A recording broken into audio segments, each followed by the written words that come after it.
Hi friend, welcome to my channel. आज आम बनैबा खजुरी खटा। चलतु देखि नबा एथि कौन सामग्री दरकार। मो एठी 500 ग्राम खजुरी नेछि।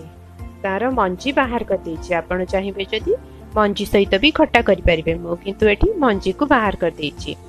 एबे गोटे बाउल ले पानी नै एई खजुरी सब को आमे 15 ରୁ 20 मिनिट तक भिजै दबा।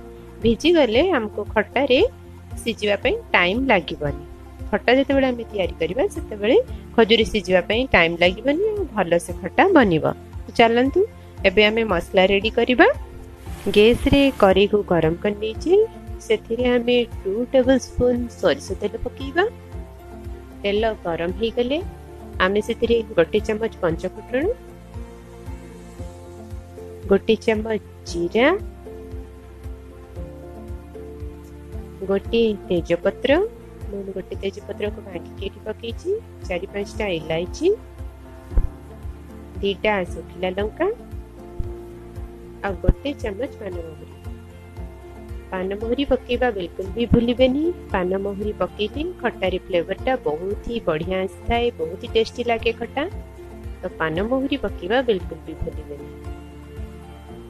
1 चम्मच अदा को मो एठी स्लाइस कर लीची। आपण चाहिए अदा को छेची भी पकई पारिबे। भल से भाजी नबा। लो फ्लेम रे भाजीबा धीरे धीरे। अदा भल से भाजी हे गला परे आमे सेथिरे 1 बाउल टमाटो प्यूरी पकेबा। मोटी 4-5टा टमाटो को प्यूरी बनी पकईची। आपण चाहिए कटा टमाटो भी यूज करि परिबे। आम खटा जेली परिका बनिबो तो सेति पे मो एठी टमाटो प्यूरी यूज करिछि। आमे एबे स्वाद अनुसार लूण आ हळदी पकेबा। 1 चम्मच कश्मीरी लाल मिर्च पाउडर पकेबा। भले से गळै दबा।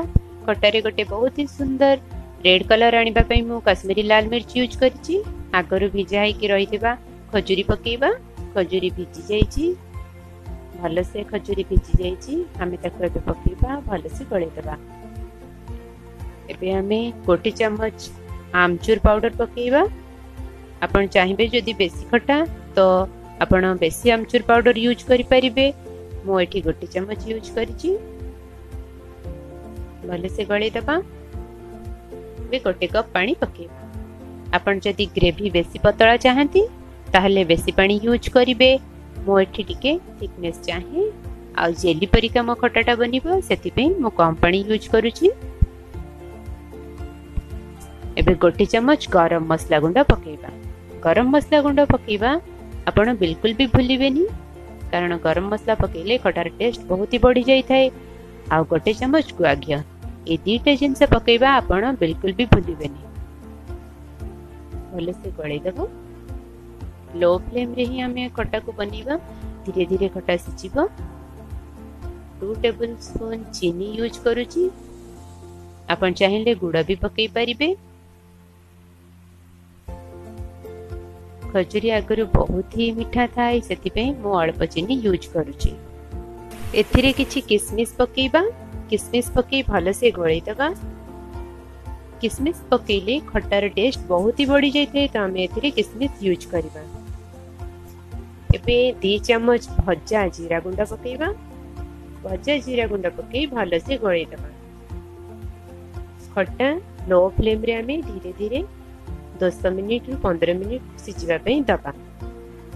भल से सिजी आसिले आमे ताकू गैस रु तळकु ले ठंडा कर दबा।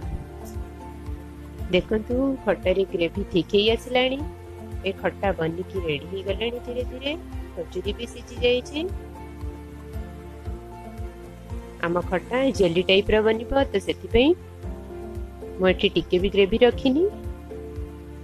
देखंतु आपण देखि पारुतबे केते सुंदर खट्टा बनी की रेडी हे छी। आपण याकू ठंडा करी फ्रिज रे रखी की 2 ରୁ 3 दिन भी खाई परिबे। एबे खजुरी खट्टा रेडी हे जाई छी। ऊपर किसमिस पकई आपण गार्निशिंग करि परिबे। खजुरी खट्टा बनांतु। आपण समस्त को खुआंतु एवं मो चैनल को लाइक शेयर और सब्सक्राइब करिबा बिल्कुल भी भूलिबेनी।